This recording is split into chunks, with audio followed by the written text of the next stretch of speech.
Olá, queridos alunos do nono ano, vocês estão bem? Então vamos para a nossa aula de Geografia desta semana. Hoje iniciando o capítulo 6, que vai tratar a questão dos impactos socioambientais nos continentes que já vem sendo estudado. A Ásia, Europa e Oceania. Hoje a gente tratando a questão de Ásia e Europa. Na aula seguinte a gente vai concluir com a questão da Oceania, sobre esses impactos, certo? Então, impactos socioambientais, o que a gente entende por esses impactos, como eles são causados. Vamos lá. O mar que está desaparecendo é um dos impactos. A gente vai ver essa questão, por que ele está desaparecendo, quais as causas. A extração de recursos no Ártico também é uma questão preocupante.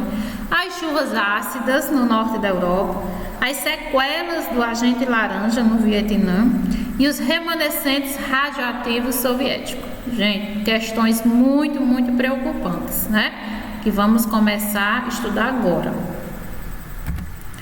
Os objetivos serão conhecer os principais impactos ocorridos, como eu já elenquei, e apontar criticamente as contradições associadas ao contexto em que ocorreram e os exemplos citados também dessas ocorrências. Então, primeira imagem de abertura, a gente tem aí um prédio onde ficava o reator 4 da usina nuclear de Chernobyl, a antiga União Soviética, a URSS, onde hoje atualmente é a Ucrânia, que explodiu em 1986, lançando uma nuvem radioativa que atingiu 1/3 da Europa. Muita coisa, gente. Uma explosão dessa causa um impacto muito grande, Então, acidentes semelhantes a esse também ocorreu no Japão, isso em 2011. A gente está só conversando sobre outro exemplo, que eu fiz relação com esse aqui, certo? Então, relacionei os dois, porque também foi um acidente parecido, ocorrido em 2011, na central nuclear de Fukushima, e em decorrência também de um forte terremoto sucedido de um tsunami. Se vocês quiserem mais informações sobre esse acidente, vocês vão procurar nas fontes, que tem aí bastante material a ser explorado. Então, como eu já citei aqui, ocorreu um terremoto, desse terremoto, um tsunami que evadiu a área continental e causou essa explosão, esse acidente lá na usina japonesa. Então, Chernobyl foi o acidente nuclear conhecido como o maior desastre nuclear da história. Foi um marco também na luta pela conscientização acerca dos impactos causados pelas atividades humanas sobre o ambiente global. Ou seja, esse acidente ele serviu como um alerta, certo? Ele marcou o início aí dessa luta que as empresas precisam se conscientizar, que os prejuízos, os impactos, de um acidente como este aí que ocorreu, é uma coisa muito grave, tanto para as pessoas como para o meio ambiente, como o planeta global. A partir dessa tragédia, a compreensão sobre os impactos ambientais ganhou um impulso, Então foi aí um movimento aí que impulsionou, onde as pessoas começaram a compreender e preocupar-se um pouquinho com esses impactos. Questionamento, cobranças de transparência e responsabilidade de suas autoridades políticas também foi uma questão levantada a partir desse acidente. Então, as populações começaram a questionar, começaram a cobrar da administração, dos governos, como estavam sendo, o acompanhamento dessas atividades, principalmente na questão nuclear. A Eurásia, por ser um grande palco de avanços tecnológicos, é também repleta de exemplos de impactos ambientais. Ora, vamos pensar, gente, que a tecnologia ela nos proporciona muito conforto, muita coisa boa, né? Coisas necessárias, né, para o nosso dia a dia, mas não podemos esquecer da questão ambiental. Tudo isso tem um preço para o meio ambiente, porque a utilização dos recursos, a exploração desses recursos, né, que deve ser de maneira sustentável, bem pensado, bem planejado, para que não impacte tanto o meio ambiente. Então, o mar que está desaparecendo é o primeiro exemplo, né? O Lago das Águas Salgadas, que antes cobria uma área de 66 mil quilômetros quadrados, aproximadamente, essas águas recuaram a partir da década de 1960, quando projetos mal planejados de irrigação passaram a ser implementados nesse lago, e no curso de dois rios que desaguam nele. Então, o Siridária e o Amudária são os rios que desaguam no Mar Aral, que por sua vez veio ser prejudicado junto com esses rios. Eu tenho a versão Zoom da página 43, que vai falar especificamente do assunto da situação do Mar Aral, certo? Observe a imagem, está na nossa página, né? Eu só retirei, né? E para a gente comparar, né, a diferença de data vai nos mostrar essa realidade que os estudos afirmam. O mar está desaparecendo. Gente, por que que isso está acontecendo? Então, mapas físicos e políticos do continente asiático ou da antiga União Soviética, que foi dissolvida em diversos países a partir de 1991, com o fim da Guerra Fria, né?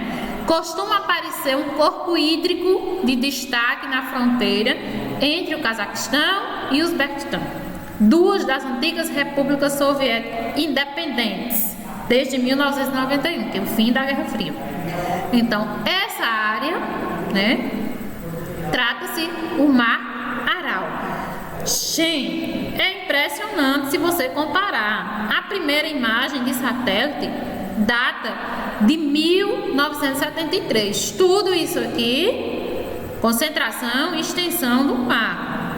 A segunda imagem, né, se refere ao ano de 2016.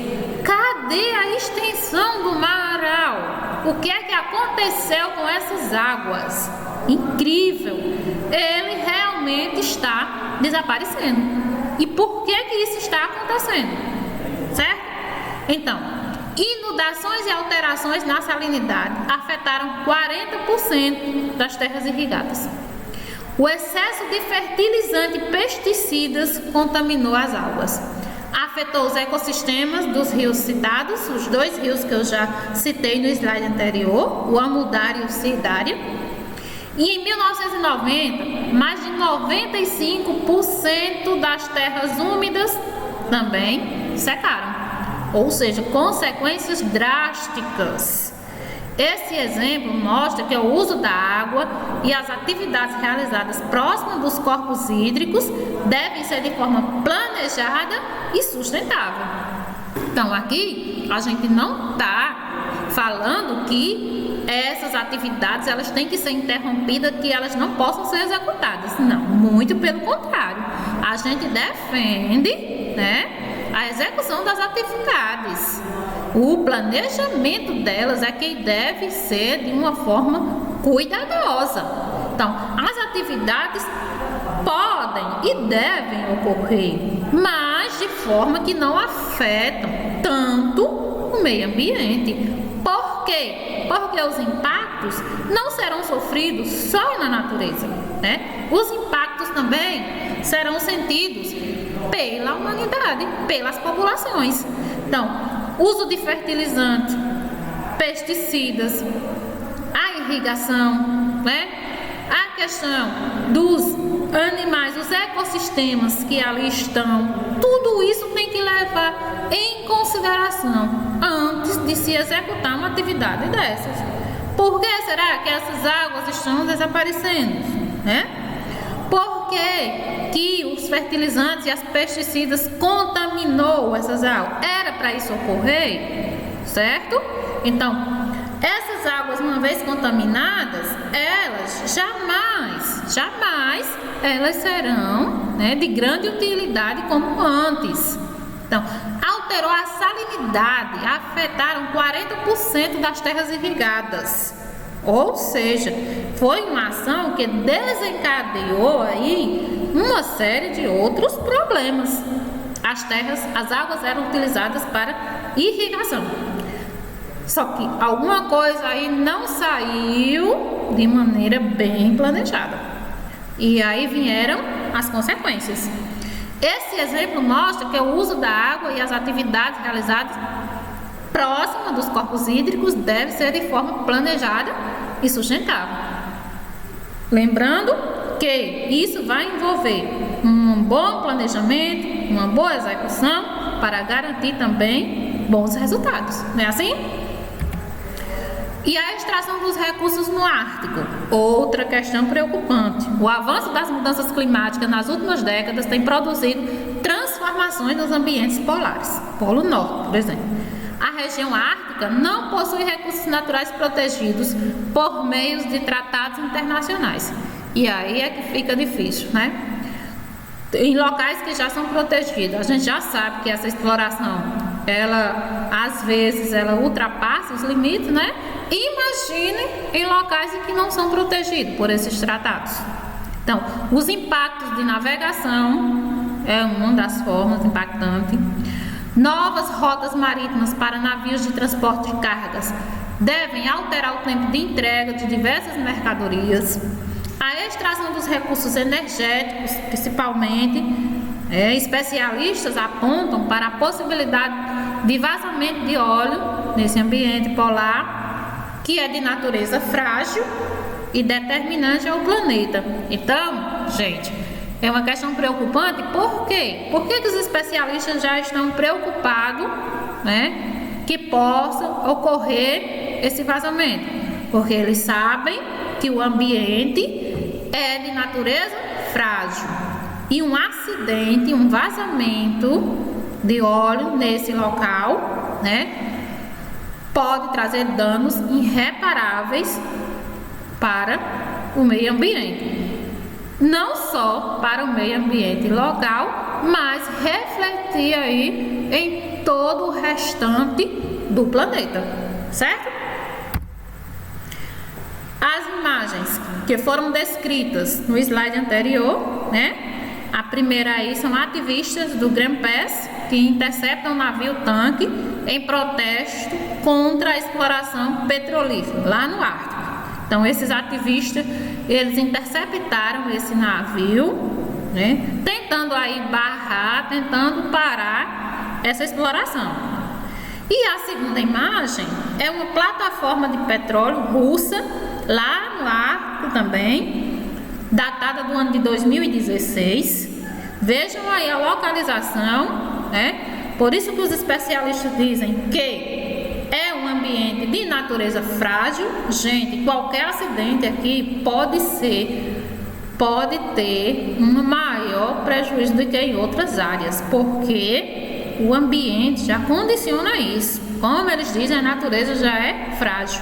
Então não pode ocorrer um acidente aqui, um vazamento de óleo, por exemplo. Então, a Rússia é certamente o país com maior presença no Ártico. Sua atuação se dá não somente na área econômica, mas também por meio de postos militares avançados, algo que os demais países por hora não aderiram ainda. Estes, no entanto, também têm aumentado os investimentos na área, seja em pesquisa, seja em exploração do petróleo e do gás. O que se sabe é que eles também já estão explorando, né? Então, a respeito de toda essa exploração e esses impactos, vocês vão ler o texto da página seguinte, né? Que já tem duas questões aí em seguida para vocês responderem. O outro fenômeno, a questão das chuvas ácidas, né? Como elas ocorrem? Então, as chuvas ácidas ocorrem da combinação de gases poluentes resultantes da queima de combustíveis fósseis, da atividade industrial, que combinam-se com o hidrogênio, né, presente na atmosfera. tornando as precipitações mais ácidas do que o normal. Então, o resultado é a contaminação química do solo, impacto sobre as florestas, plantações, o desgaste de estruturas metálicas, monumentos e edificações. Nós sabemos que a chuva ácida, observa a imagem, né? Por onde ela passa, ela causa grandes estragos. É uma área de floresta aí que, por sua vez, foi degradada pela chuva ácida. Isso são imagens da Alemanha em 2014, né? A ocorrência de uma chuva ácida que devastou aí quase todas as árvores da floresta. Tão forte esse fenômeno que, como eles citam, ela pode corroer as edificações, as estruturas de metal, até os monumentos. Então, tem várias estátuas também lá na Alemanha que já estão corroídas pela ação da chuva ácida. Ela começa a estragar as estátuas, certo? Então, é um fenômeno muito sério também, causado aí pela ação humana, resultante de gases poluentes, como eu falei, e da queima de combustíveis fósseis, ok? O agente laranja. O agente laranja foi um fenômeno ocorrido no Vietnã, né? Acontecimento do Vietnã, e foi um nome dado a herbicida chamada de dioxina, que foi utilizado pelas tropas canadenses. Então, como esse agente atuava? Uma vez, né, pulverizado, ou seja, jogado nas áreas, nas vegetações, nas áreas de mata, esse agente, esse herbicida, tinha como objetivo desfolhar as árvores. Então, jogava em cima das árvores e as árvores caíam as folhas. Para que isso era feito? Isso foi uma tentativa de revelar os esconderijos de guerrilhas vietnamitas em meio às florestas e prejudicar também as safras das regiões agrícolas, já que os países estavam aí em guerra, né, em conflito. Então, eles jogavam essa herbicida, gente, e onde ela passasse, ela derrubava as folhas. Então, se naquele local, naquela área de floresta, houvesse um esconderijo, né, de soldados, logo ia ser descoberto. Por quê? Porque as árvores ficavam sem folhas. E a outra consequência seria a safra. Como era que as plantações iam resistir, né? As regiões agrícolas resistiriam a um herbicida tão forte dessa? Prejudicava também. Estima-se que foram cerca de 80 milhões de litros sobre o território e que afetou aproximadamente 16% desse território. Muita coisa. As consequências, né, foram nascimento de crianças com deficiências congênitas. Até hoje ainda há vestígios, né, de toda essa contaminação, desnutrição e população pobre na época, que automaticamente foram as que mais sofreram com todo esse impacto aí. Sem falar no caso das florestas. As florestas que foram atingidas por esse agente são irrecuperáveis. Ainda hoje não conseguiram se recuperar e o solo continua contaminado, certo? Os remanescentes radioativos soviéticos. Agora vamos à questão da União Soviética. Superpotência socialista da Guerra Fria, nós sabemos, realizou centenas de testes com bombas atômicas de hidrogênio de 1917 até 1991, então foi um longo período aí com esses testes. As ex-repúblicas soviéticas, né, como a Ucrânia e o Cazaquistão, apresentam os locais mais atingidos pelos testes radioativos. E ainda hoje sofre as consequências, muito tempo depois, né, gente? Então, a cidade de Pripyat, na Ucrânia, é a mais afetada pela radiação liberada em Chernobyl. Trata-se de uma região fantasma. Então, ela ficou conhecida como região fantasma. Por quê?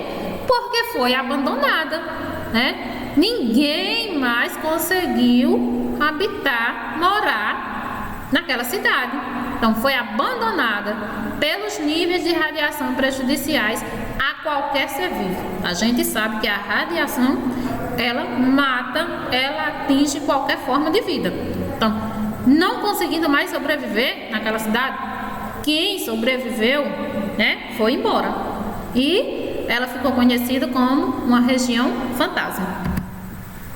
Eu tenho aí os prédios abandonados, né? Uma foto aí de 2017, muito triste, porque a gente observa, né? Essa cidade foi evacuada após a explosão de um dos reatores de 1986. Vivia aqui a maior parte dos trabalhadores que trabalhavam na usina de Chernobyl. Então, essa área foi muito afetada por essa explosão, e quem conseguiu sobreviver foi embora. O que eu tenho aqui são ruínas, são prédios abandonados, né? Vegetação que também não conseguiu se recompor, se recuperar, e esse é o cenário após o acidente, certo? E o outro impacto é a questão dos solos e os recursos hídricos. Até hoje são contaminados, né, na cidade de Pripyat, na Ucrânia. E a região do polígono é outro impacto muito sério no Cazaquistão, que é essa imagem que eu trago agora. Tornaram-se locais de estudo acerca dos impactos socioambientais, tanto da questão da explosão, como nesse slide agora, dessa segunda imagem aí. Imagem do local de testes, né, considerada o polígono no Cazaquistão, em outubro de 1991. Então, esse local tornou-se aí um local de estudos, né? Serve para eles analisarem qual é aí a interferência, as modificações e todos os impactos sofridos nessas áreas. E o exemplo que eu destaquei aí no final é que as estepes com biodiversidade impactada e a recuperação ainda hoje ocorre, mas de forma lenta, né? Ou seja, a vegetação não conseguiu se recuperar ainda, muito tempo depois, certo?